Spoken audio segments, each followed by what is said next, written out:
Good morning, and welcome to the 2024 EuChemS Breakfast for Women, organized in the framework of the IUPAC Global Women Breakfast, taking place in the same day in all the world, starting from New Zealand and ending in the Pacific area. This day happened just a few days from the Mondial Day of Women and Girls in Science that is set by UNESCO to celebrate and empower women in science. As president of EuChemS and chair of the task group on inclusion and diversity, I'm very pleased to chair this event that the fourth time EuChemS is organized to raise its voice, the voice of the transnational EuChemS organization, to those that rise from the different events at national and local level. We hope this event has to be interactive, as the team of EuChemS, Martin and Claudia, will coordinate the Q&A section. We have already collected some questions, but please continue to submit on all of them, and we will have time at the end to answer your question. But let me first introduce what is EuChemS. EuChemS is a supranational entity organization who aimed to connect and sharing the message with scientists, policymakers, citizens, providing an unbiased European voice on key policy issues in chemistry and related fields. From this point of view, in EuChemS, there are no individual members, but all the members of national society are members of EuChemS, as EuChemS is made by more than 50 member society and represent this chemical society from 34 countries in Europe. The activity of EuChemS are several. We are internally divided in division and working parties that are more transversal organization, and recognized from 2015, we have recognized more than 208 events, but it's not this the only things that we do. Thanks to the team, Ninetta, Claudia, and Martin, we are continuing trying to be the voice, the unbiased voice on Europe, in being a stakeholder of the agency, for instance, in food and environment, who work with the European Commission to give our advice as representative, we believe, and we want to, of all the chemistry community in Europe, and not only in Europe. This is not the first time that we are carrying the Breakfast for Women. In fact, we started in the 2021 with a special event mostly related to the effect of virus of COVID-19 on women. Then we talked about career of women, and in the 2023, we faced the war. That is one of the main problems in our day, talking about women scientists at the forefront of global conflict. The next one, please. This year, we decided to choose a different topics. That is our internal current biases and how to tackle that. Why we decided to choose this kind of topic to have the discussion during this day.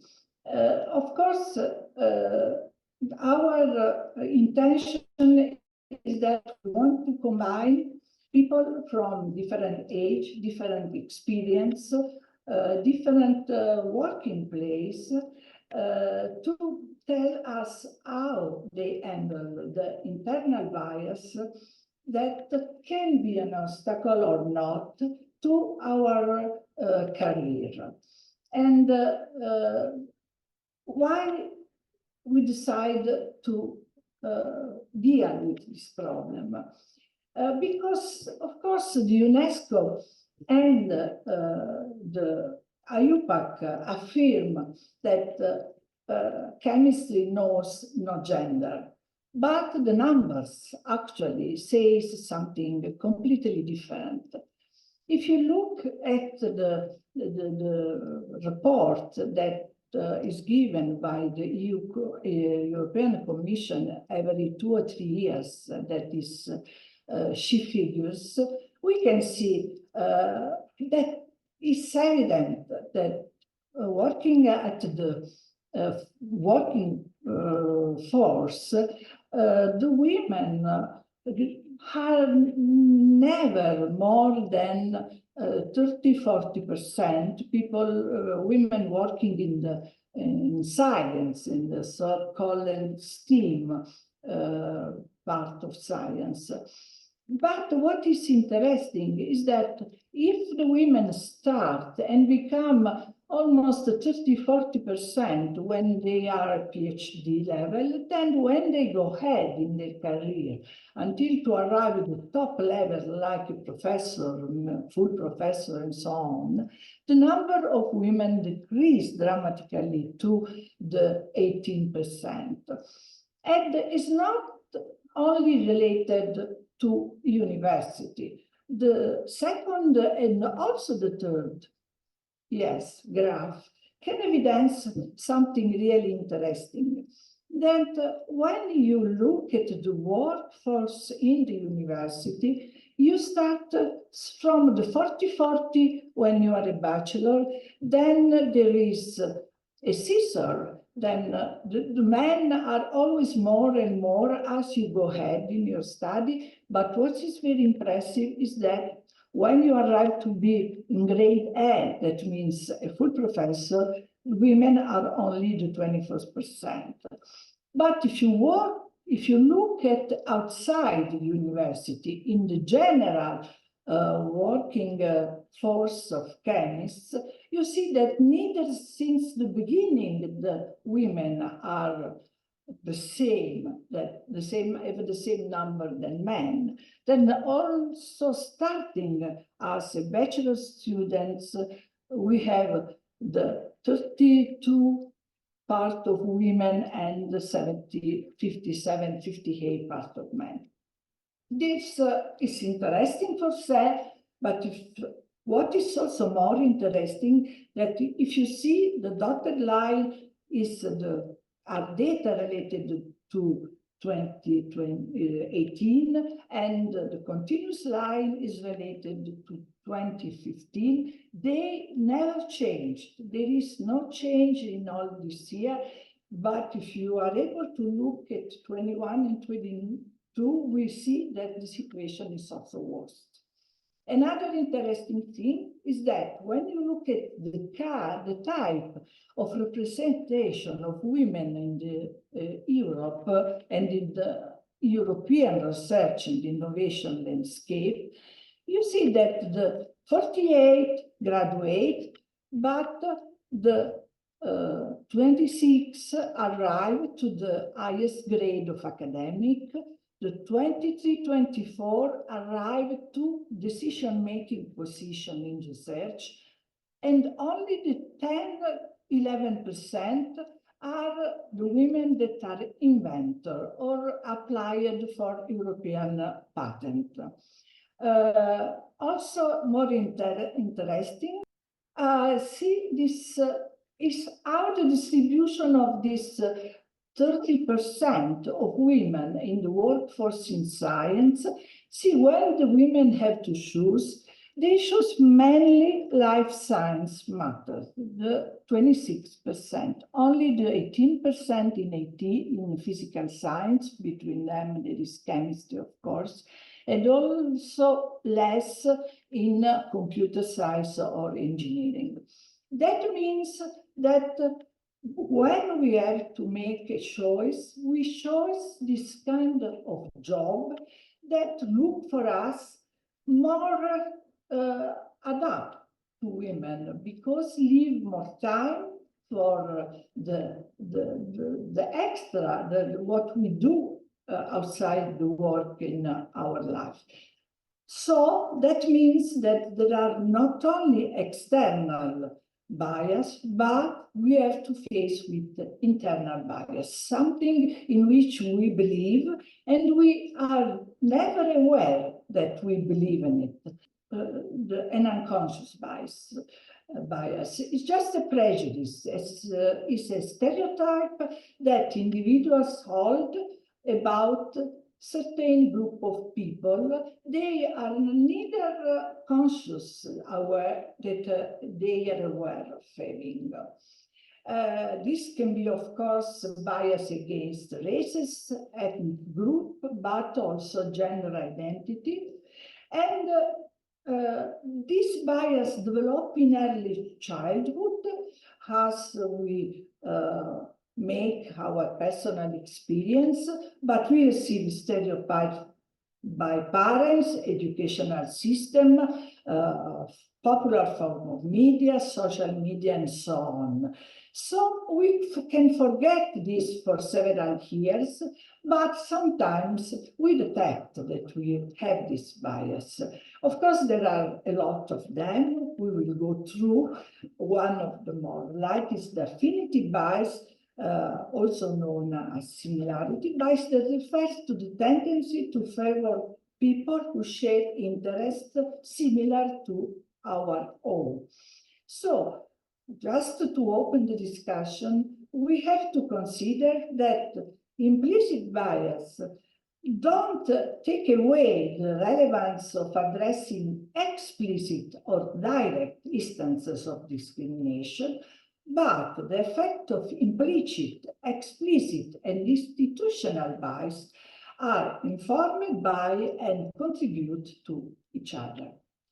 So, what we want to say now, and we want to have the open the discussion, because we have the opinion of people, men and women, that arrive here from different experience as a working place, and also from different experience as a geographical starting point. But I would like to continue this discussion to ask Jan Merrick, who is the part of this task group on inclusion and diversity, and is also a member of the ethic working party of EuChemS, to be the chair of the next conversation, starting also from the point of addressing the ethical value of what we are talking about. Please, Jan, the screen is yours. Thank you, Angela, for giving me the word. I quickly introduce myself. I'm Jan Melich. I have 2 degrees, one in chemistry and one in applied ethics. And then I combined those, so I got away from doing chemistry, but now talk about chemistry in my research at the Center for Life Ethics at University of Bonn. I do research on science ethics, research ethics, and technology and innovation ethics. My question is, what's the role of chemists and other scientists and researchers in innovation, and what are the ethical, societal, environmental implications that they should consider in their research and development work? We also, of course, always come back to the question of what is good scientific practice and what does it mean, for example, for teamwork, for being inclusive, for working in diverse teams, be it the disciplinary cultures, that means interdisciplinary work, the global cultures, it means intercultural work, but of course also just very different people with different backgrounds working together. So the perspective of applied ethics that I'd briefly like to address here on topics like diversity and inclusion, we can observe that there are basically two very different point of views that sometimes clash. So before we go into this topic, I'd like to point them out. Like the first view or the first perspective on diversity and inclusion is one from the perspective of justice. In terms of justice, it means everyone should have same chances and nobody should be limited by systemic constraints that privilege some over others. So if there's a problem, if there's a lack of justice, a lack of diversity or lack of inclusion, what we need to do is set the system right, make some adjustments, so to say, to help those who are excluded or blocked from access to their goals and aims. For example, it was suggested to have a quota. Now, some others will criticize that, and that is often because they see diversity and inclusion from the perspective of freedom rather than justice. So one viewpoint is that we should acknowledge inequality. We are not all equal. So let's say the classical example, if we observe that 95% of car mechanics are male, that's because obviously men like to choose their job and women don't. But there is nothing in the way for women to choose to become car mechanics. It's just that they don't want to. So the question is then, if people are free to choose, is the outcome that Angela presented in her short presentation at the beginning, that we see this discrepancy of like almost equal levels among students, but far less women in academic positions, is that because of a free choice or not? From the freedom perspective, quota would actually be the exactly wrong measure, because it would somehow disrupt this almost natural balance that is formed by forcing something, and that would be nonsense from the libertarian point of view. I think there are some misunderstandings. First, of course, we don't talk about equality, we talk about equity. And even though it's only two letters difference, they are very important. That equity, understood as equal chances to realize one's potential, then maybe the justice point of view makes much more sense, because then the libertarians' argument that we have already set all the conditions for people to make a free choice, that is not given, because on the one side, yes, we can acknowledge many things have changed. Women have voting rights. There is no laws that, let's say, by principle block people from making job choices. But what is much, much more important, and that's why we chose to discuss biases today, is these unwritten laws, these implicit biases, these viewpoints at what people are and what they could do in all these societal interactions that we have in professional life. So the problem is not maybe a systemic one, but a social one by being deeply ingrained in people's minds because of dimensions like culture, maybe history, maybe media. But that's what we are here to figure out. And we have very prominent, competent people with a lot of experience, and we like to hear their perspectives. Four panelists like to introduce themselves. I give the word to Christina Todaska. Hello, thank you, Jan. Good morning. I'm a chemist engineer. I'm currently ending my first 4-year term as Vice Dean at Faculty of Chemical Engineering and Biotechnology, which is part of the National University of Science and Technology, Politehnica Bucharest, which is now the largest university in Romania. For approximately 10 years, I was an active member of European Young Chemists Network, which is the youth division of EuChemS, serving as well as chair between 2012 and 2013. Apart from my career achievements, I'm a mother of 2 kids, one age 10 now and the other one 15. My introduction only pointed out the most important aspects of my own experience related to the prejudice of perception that I'm going to talk later on. So thank you. And we have Carla Seidel. Thank you. Good morning, everyone. My name is Carla Seidel. I'm a Senior Vice President at BASF Group Research, leading the Department of Analytical and Material Science. I joined BASF, an international company with headquarters in Germany, as a lab team leader in the analytical department more than 28 years ago. After completing my PhD in analytical science in Hanover in Germany. So all these years in my career, innovation, strategy, and business were key elements. It was really my passion for chemistry that brought me always to the interface between business and science, from research and development to strategy, corporate functions, and marketing and sales. My core motivation is my leadership aspiration to really engage with the teams and co-workers to collaborate for success, continuously develop and apply new skills, as well as mentor students, young professionals, and talents.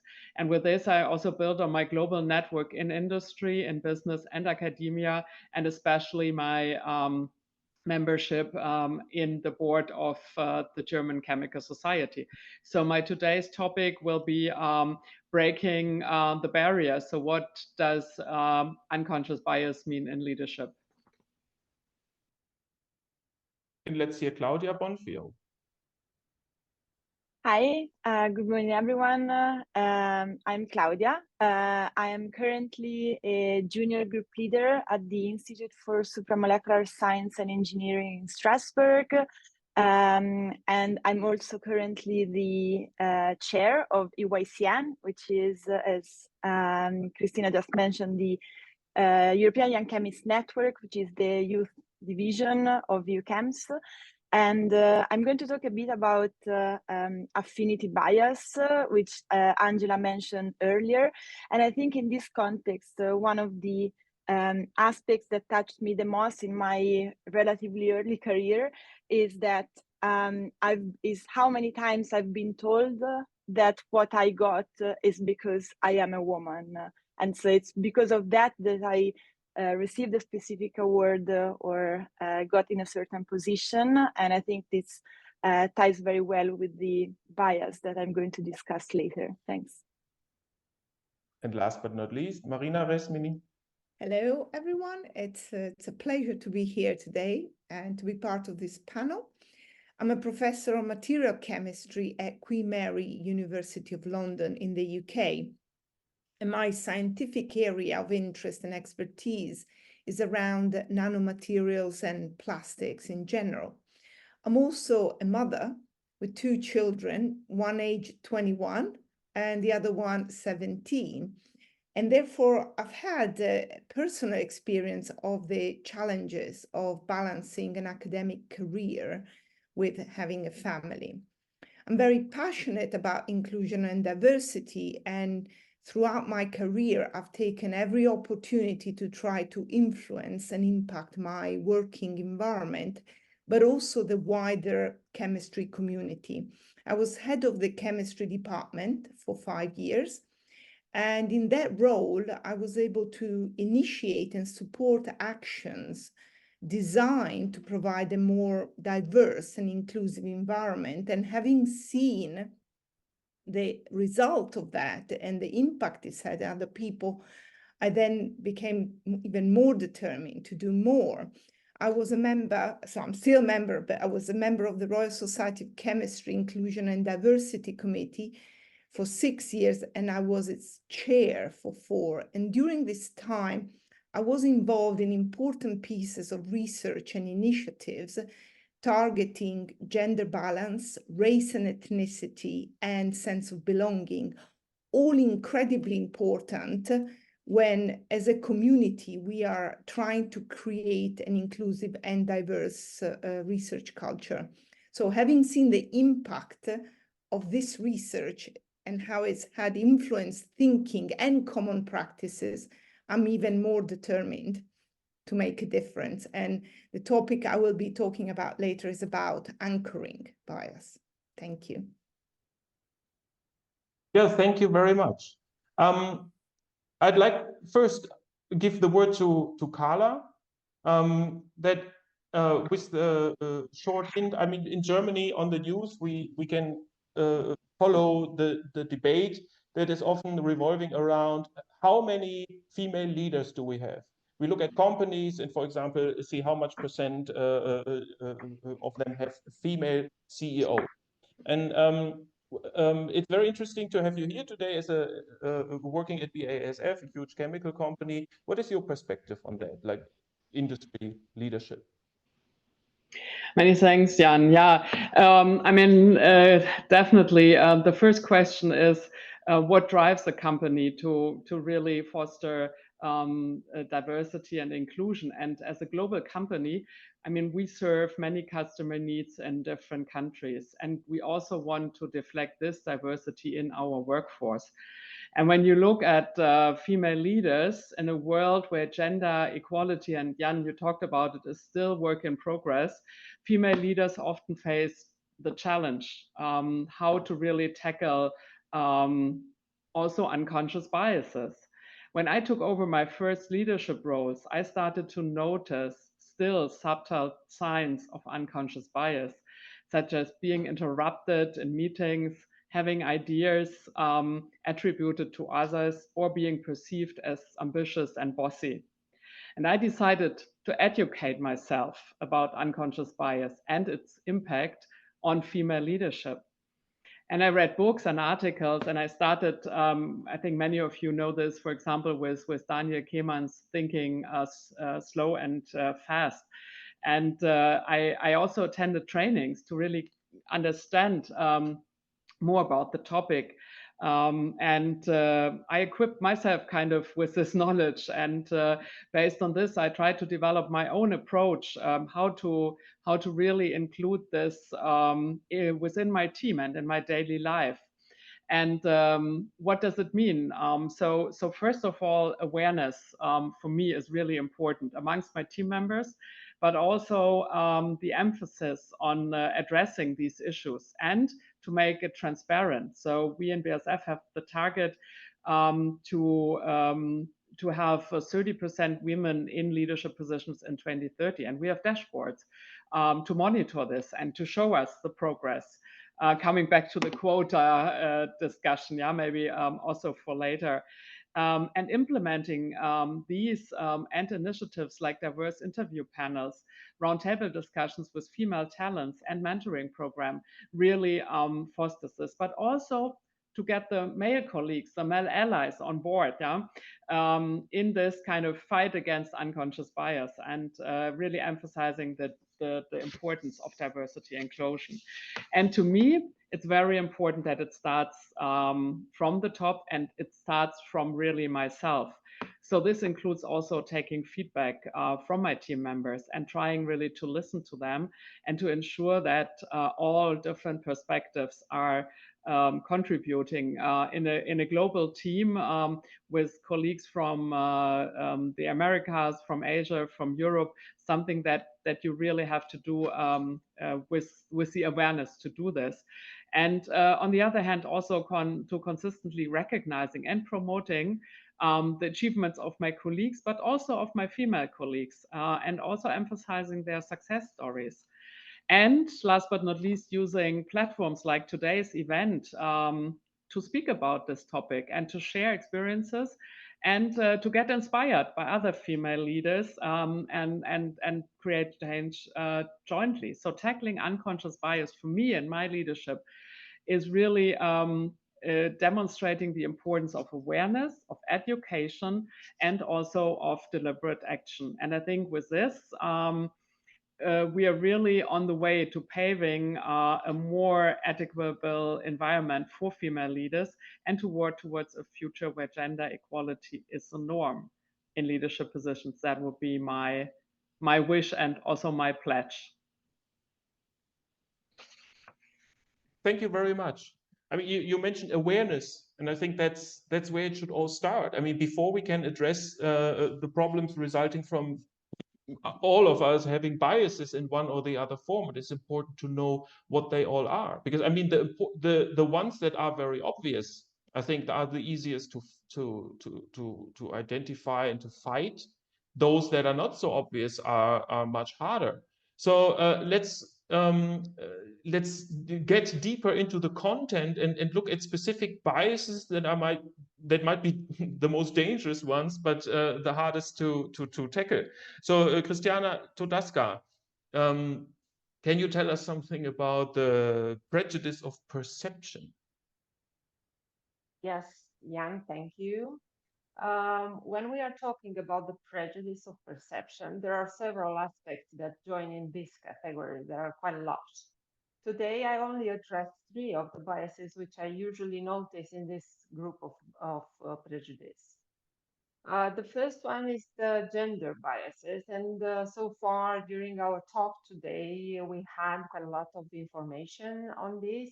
Of course, gender bias, it's favoring one gender over over another. Of course, often we see the situation in one common example of this bias is, for instance, if the hiring panel favors a male candidate over a female candidate, even though they have similar skills and job experience. I often heard that male candidates will not need maternity leave, and this is a reason for which they are favored. Or they will be less involved in raising children, especially in traditional families. Therefore, they will be more productive at work, and of course, this is one unconscious bias that normally drive us towards this direction. The reality is a bit different, at least in our days. There are more and more fathers that actually ask for maternity leave, if we can call it like this, instead of mothers. And the children raising in normal families is an equally shared responsibility between both parents. Therefore, none of the triggers are still there. It is normally a common belief that women must choose between career and family, especially in traditional families. In reality, with good organizational skills, sometimes or many times women could easily balance between career and family lives, and the two parts of the two sides of their lives may not be mutually exclusive. Now, if I move to the second part, I will address the age bias, which refers to stereotyping or discriminating against others based on their age. This bias has two dimensions, if I may say. There are two types of ageism. One refers to elderly people, which normally are considered to be less interested in the, I don't know, IT novelties, for instance, and not that open to new things and not that open to learn. And the other one refers to the young people. And I will address today the second part, the one that's addressing the young people. Since I've noticed situation in which young scientists are considered unexperienced, and sometimes their view on specific aspects, it is overlooked because of their lack of experience.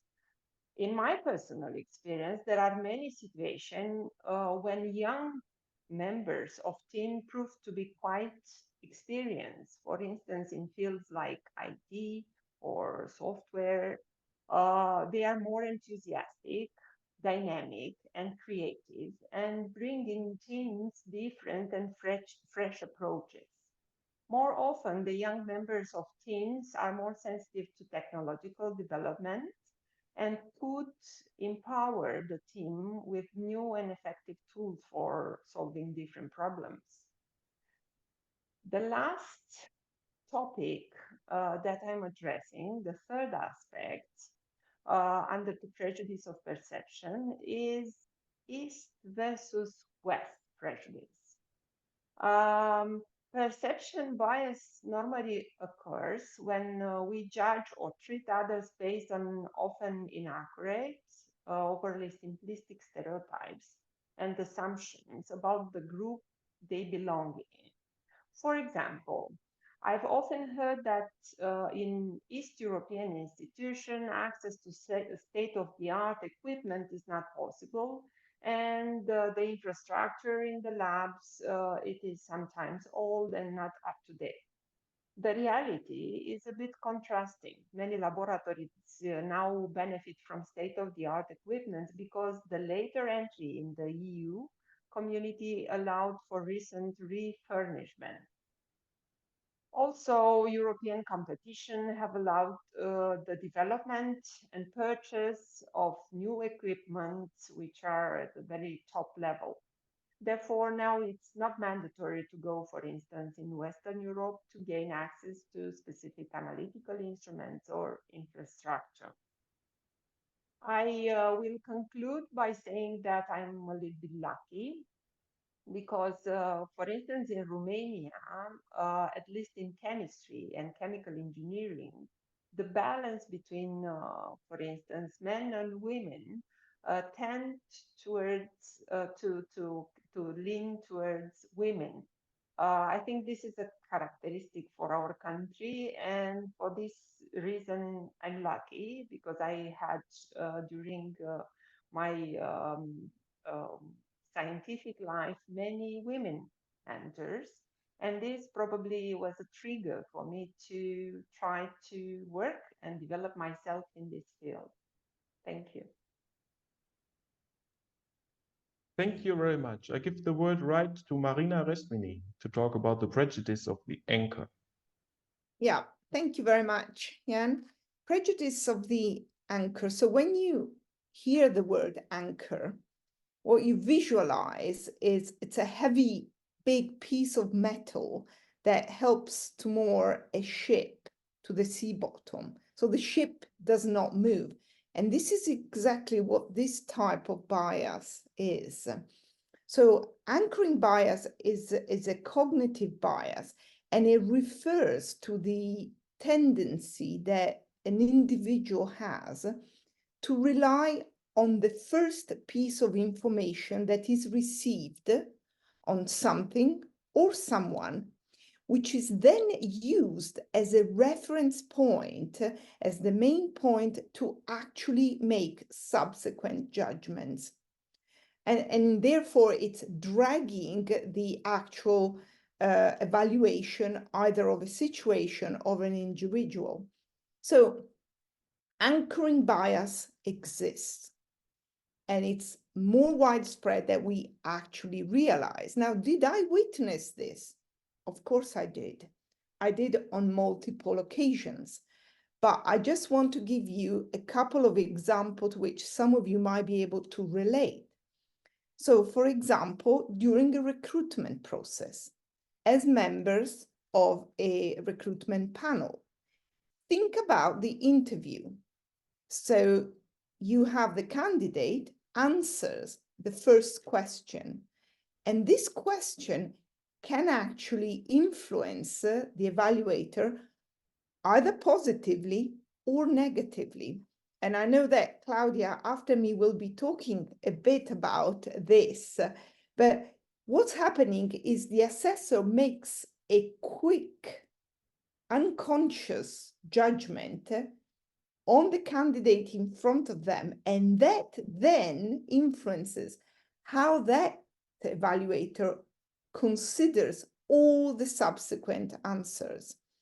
Now, some of you may have heard this multiple times. I have seen it even in writing. People say when you go for interview, the evaluators will make a snap decision or form an opinion on the candidate within the first 60 seconds of the candidate speaking. Well, this is an absolutely clear example of anchoring bias. Another example is about promotion. So the anchoring bias doesn't need to have somebody in front of you. You are a member of a promotion panel and you're looking at the submission. The submission is written on paper. Now, the first information may be something that influences you. Now, if we think about an academic environment, it could be a large grant. You think, wow, this grant, wow, this person really, it's worth it. It doesn't matter what they've done in the other categories. This is the important one. So it can be a grant, it can be a paper. This happens quite widely. So the question then is, what can we do to overcome this kind of bias? And I'd like to offer you 3 action points that I found to be particularly effective. First point, time. Take time to reach a conclusion. Be aware that it's been widely demonstrated that bias dominates when we are rushed. So that's the first point. Don't rush to a decision. Don't think within 60 seconds, oof, this is a strong candidate. Point 2, listen to others. Listen to others. And this is the reason why a diverse committee, an inclusive committee, can make a real difference. But of course, you need to be prepared to listen to others. My advice also, the more senior you are, the more you need to listen to the other members of the panel. And final point is make people aware. So be an active bystander. Don't be afraid to call it out. In my experience, when people are approached in the right way, not in an aggressive way, they do respond quite positively. So I think that it is important that everyone accepts and becomes aware of the existence of this bias so that we can all take positive actions to overcome it. Thank you. Thank you for this very clear and straightforward message. Now let's hear Claudia Bonfio. Yes, thank you. So first of all, it's great that I'm coming after everyone else, not only because some of the points raised made, let's say, the ground fertile for what I'm about to discuss, but also because a lot of the advice on how to overcome all of these biases were already mentioned. And so I think the message will get strengthened even more. So I'm going to talk about affinity bias, and this is something that Angela mentioned earlier, which is sort of the tendency to gravitate around or to pick eventually people that have similarities with us in terms of background, in terms of ethnicity, in terms of gender, in terms of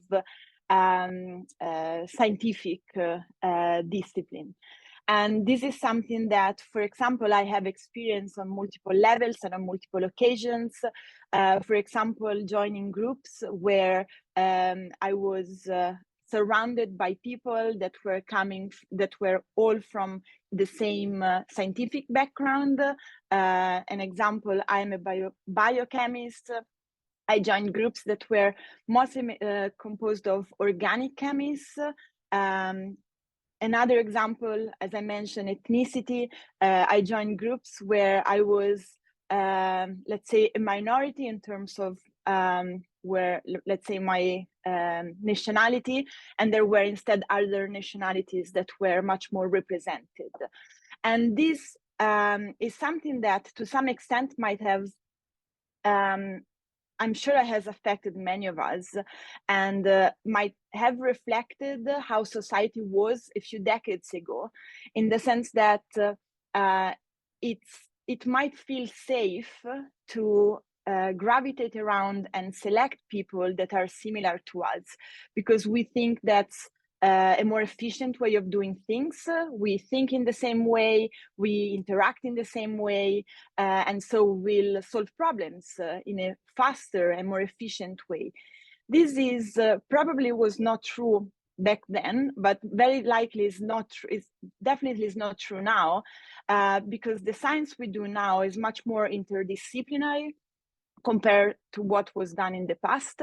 And so we do need to have people from different scientific backgrounds to solve problems together. It's much more common, especially in the younger generations, to hear someone presenting themselves as I am a bioanalytical chemist, or I am a chemical engineer. It's another example, rather than very straight, I am analytical chemist or an organic chemist, because now everything is mixed. And so it's from this diversity that we can solve scientific problems together. And at the same point should then be applied to all the other different aspects that I mentioned earlier, when it comes to gender, it comes to ethnicity, and so on, age eventually, because from different experiences, different backgrounds, different genders, we can come up with different ways to solve issues, and this would actually bring us much farther than where it would take solving issues with people that are all the same. And so I just want to share something that I've recently discussed with a professor that visited us in Strasbourg from the US. And this is, this professor had a lot of different female PhD students and postdocs over the years that ended up in very high positions, both in academia and in industry. So the first question I asked him was, what's your secret? What's the recipe for that? And he told me something that resonates a lot with what was said by my colleagues here, which is, we need to be aware that we are unconsciously biased. A lot of the biases that we have just discussed, and a lot of biases that we have not yet discussed, are probably biases that we have. What we need to do is not reject that. It's impossible. We cannot truly believe in saying, I don't have any bias. We do have biases. So what we need to do is be aware of that and be open to eventually people telling us, you know, what you've just said is actually not something you should have said, because it's biased in one direction or the other. So I think the awareness keyword that already was mentioned is really important and should be connected to this openness to listen and then grow as a person and as a professional. Thanks. Yeah, thank you very much to all of you for these in-depth insights and perspectives that we can learn from and get inspired from. I now want to take the opportunity and address some of the questions that we received when people signed up for this event, to keep the discussion going. So now we mostly talk about gender-related aspects, but of course there's others also. I mean, lack of diversity and inclusion can also be related to factors like the socio-economic status, religion perhaps, gender identity, disabilities, neurodivergence. One attendee asked, so how does this have affected the outcome? I think what the person means is, did the discussion of these aspects have an effect on, let's say, what's happening in chemical research science or chemical industry? That's how I understand the question. And I give the question to Angela. Oh, okay. Yes, I will take it. Oh, I think that this is really an important topic, because we talk about gender diversity, but it's really important the fact that not only you belong to a gender, but you belong also to a socioeconomical part. You come from such a country or such a town in which you are linked to some experience through your family. And also the place where you are used to study, the school, doesn't give to you all the necessary knowledge to go over what is possible to be related to your diversity. What that means that you go to the school and still you believe that there is a school for women and a school for a boy, that you should be a nurse and the boy should become a mechanical engineer and so on. And also, if you stay in the university, and because equity is linked to freedom, you should be free also to belong to such a religion, not to go to some university, find a place where you can pray, for instance, or if you have some other disability, you have to find people that care about you and help you to solve the problem related with your university. And I think that all this stuff together really impact a lot on the outcome of our career and our life also. There is several questions that are related to, let's say, geographic factors that I think Christina addressed already, that the prejudice that, let's say, in East Europe, there are other conditions than in the West. So someone particularly asked about that prejudice, that in less developed countries, one cannot build a successful career in research. Is that true, or is it just a prejudice? Personal experience is a prejudice. I actually experienced that even when I was a PhD student. I was doing NMR application on food quality research, and I had the opportunity to meet a fellow colleague, which was at that point doing a PhD in the US and working on the same instrument as I did. And she was really surprised to learn that we have the same infrastructure even here, and we can actually do the same things and put in practice our ideas with no restrictions. So this is just a simple example, and I finished my PhD quite a while ago, so now it's even better. Yeah, that resonates with my experience. I've spent a long time in Taiwan, and people said this is not a country known for extraordinary science, so why would you go there? But my experience is there also in the science department that they're really, really well equipped with very new machines compared to my institute in Germany, where some were 30 years old or older. So I can confirm that sometimes the conditions are even better. We have one question about how to best supervise minority students or encourage minority groups to pursue careers in science. Claudia, can you say something about that? Yeah, sure. So I think this is a really interesting question, and I hope my colleagues here will want to jump in and share their opinion as well.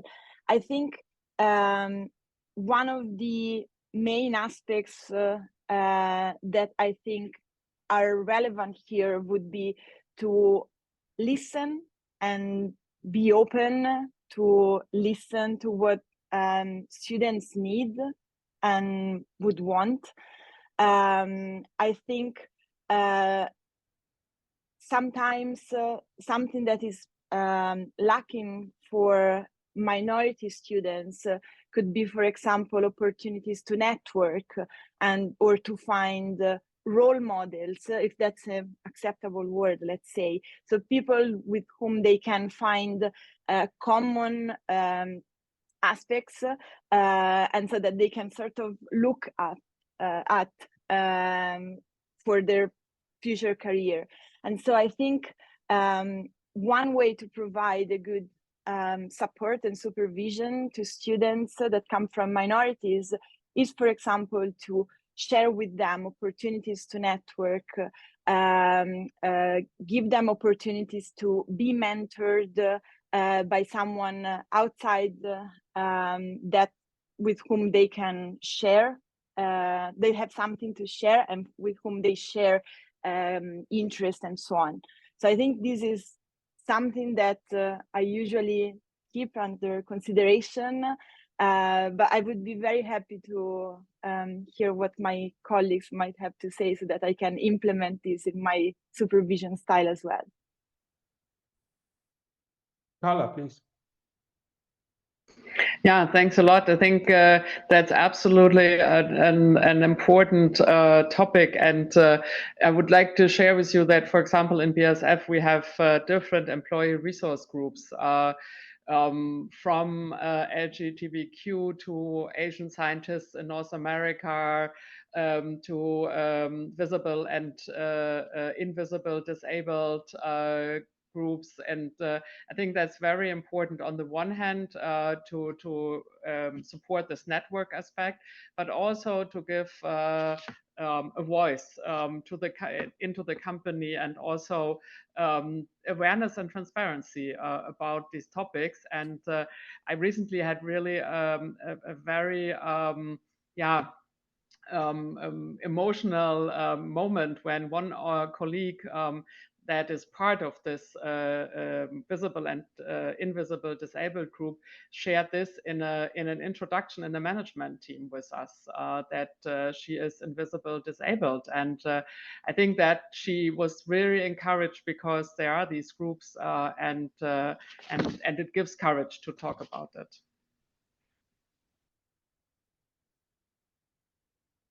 Marina, please. Okay.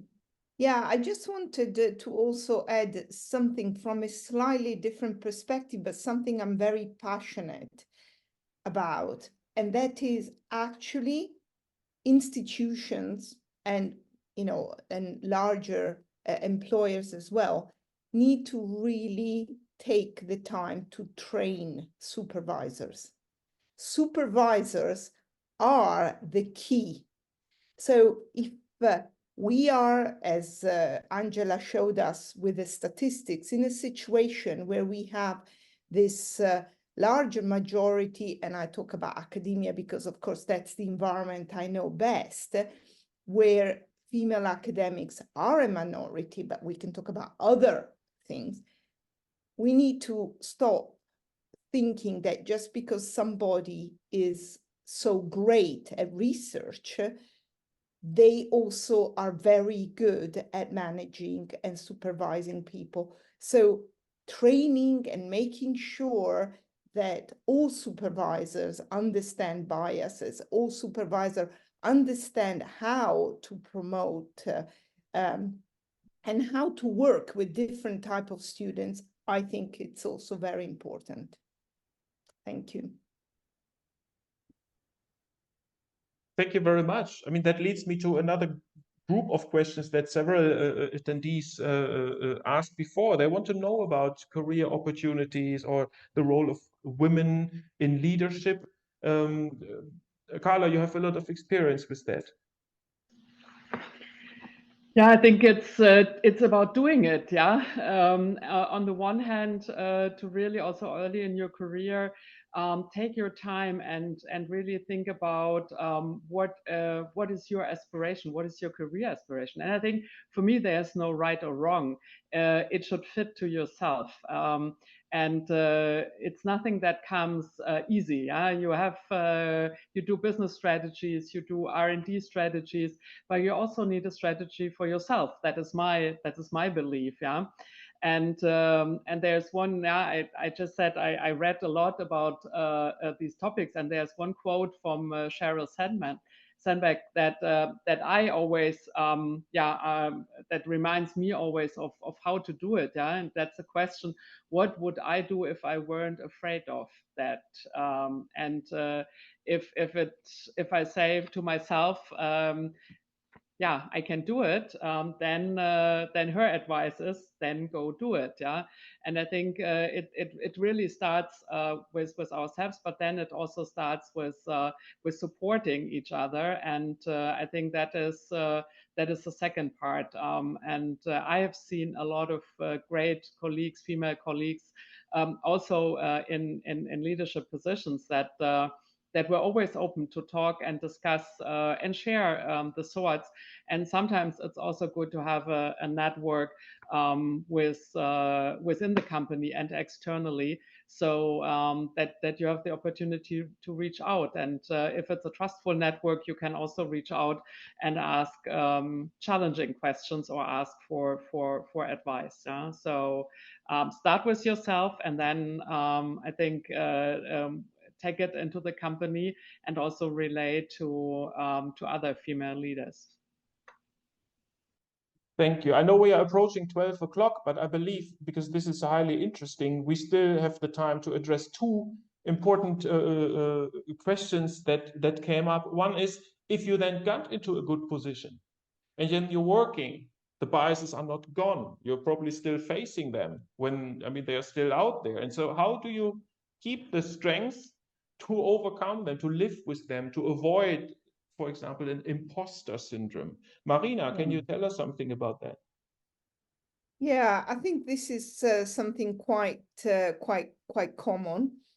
But it's interesting because in my experience, I found it doesn't, for example, it's not, let's say, the privilege of only women, but a lot of people that belong particularly to ethnic minorities have this kind of imposter syndrome. And I think one of the key things is to work actively with mentors. So mentors are very important, and allies. You know, I am currently in a very large school of physical and chemical sciences with over 80 academics, and I'm the only female professor. So it can be quite lonely, but in all honesty, I've always felt very supported by male colleagues, male mentors throughout. I recognize this is not common. It doesn't happen all the time, but I think that's what we need to do. As if you feel you have this, you need to really create your network, reach out, seek reassurance, and learn how to cope with it. Angela. Yeah, I just would like to add some question. I think that when we arrive to top position, the first thing that we have to do is be aware that to be respected, you shouldn't act as a man. It's not necessary to act in a way that is authoritarian to be respected from people. There is another way, there is a women way to lead the company, to lead the group, and we have to go straight on this way without believing that we are not enough good and then we have to follow another scheme. Yeah, let me make a comment, if I may. Then, of course, you address something very important, again, with that theme of equity and equality. We don't want everyone to be equal. Yes, we acknowledge inequality, and that's actually the strong point or the motivation to facilitate diversity. Because I believe that if there is any conclusion from a panel like this, it's that diversity and inclusion is needed because of the flourishing of ideas, of innovation, in that environment where different perspectives come together and where everyone is encouraged and empowered to go the way they are best at, and not by being all equal. There's maybe the last topic for today. We have many interesting questions, but I think we have to summarize them to a big topic, and that is the work-life balance topic. Many people ask questions, how is that possible to balance career and family,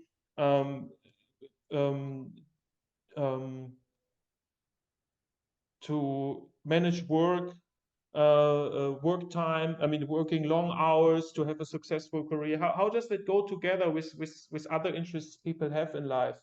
And I like to give the question first to Claudia.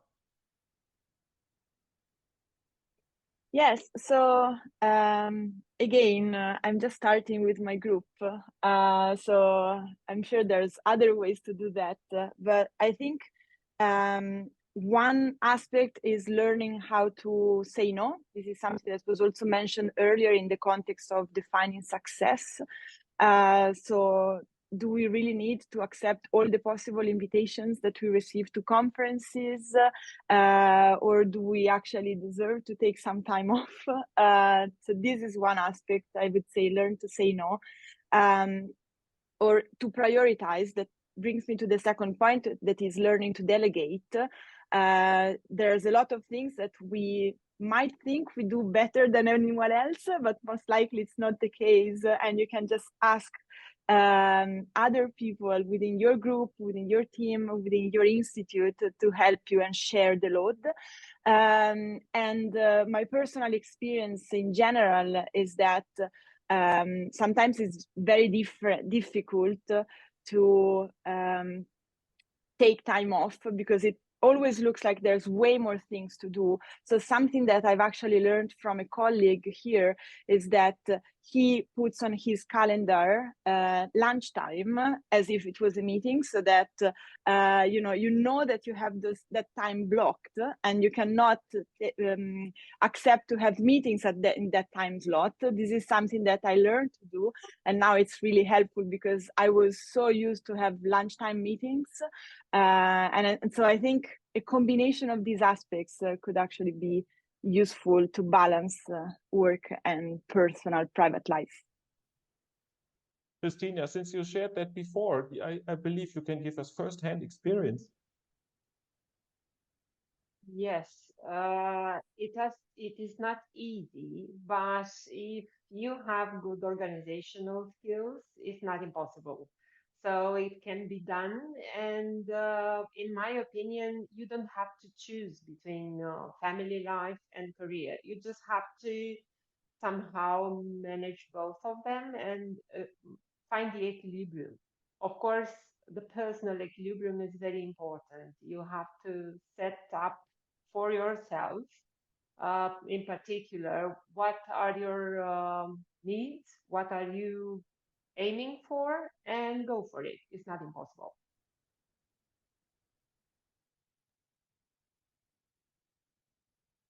Thank you.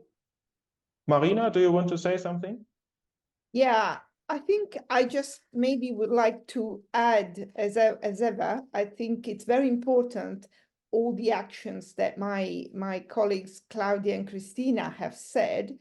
I still believe there has to be a really important action from people above, more senior people that need to really understand, and we need to challenge the definition of success and understand there might be different pathways, and these pathways, it's not either right or wrong, they're simply different, but can still be very successful, and they can still contribute to a vibrant department, a vibrant working environment, a successful working environment. So putting the ownership not just on the individual, but on people that are above them, it's very important. Thank you. Mm-hmm. And last but not least, I mean, that was a particular question then in terms of work-life balance and the expected, yeah, let's say, how to say, that the worry that is sometimes expressed that women, when they get pregnant, have to get off from work, and that's a reason not to employ them. And there's a particular question from the audience, how to present yourself to possible employees then, if you're prepared to get this kind of question, Carla. Don't answer them, yeah. be very polite, but strict, and say that is that's not part of the discussion if it's too strongly pushed. Yeah, that would be my advice. I mean, for me, to be honest, it also shows either the notion of the leader you talk to in the interview, or even the notion of the company. And yeah, thank you for your advice. We proceeded in time, and I'd like to give the final word, the concluding remarks, if there are any, to Angela. Okay. Thank you very much. This was really an interesting discussion. If I have to conclude something, what can I say? First, that if until our internal mental constraints are removed, we will never change our self-imposed segregation, because we sometimes are the worst enemies of ourselves. Then the thing that I would like to add as a take-home message is that women empowerment in chemistry pass throughout breaking bias and raising awareness. And this doesn't mean that institutional have not do their job, because the work has to be sustainable, more sustainable than now it is. But we know that we are influenced by the family, we are influenced by the school, we are influenced by some stereotypes, but we have to go ahead from affirming our different view of the world, affirming that women have to find their own place without forgetting that they are diverse and they should be equal and they should be treated with equity. So at the end of this Global Women Breakfast, I would like, if you take this, this slide away, I would like to thank all the participants to this event. It was really a pleasure to have you to talk with me regarding the bias, and thank again Ninetta, Martin, and Claudia, the EuChemS team for all the support. And of course, I would like to thank all the participants to this webinar and wish to have a good day. Thank you. Bye.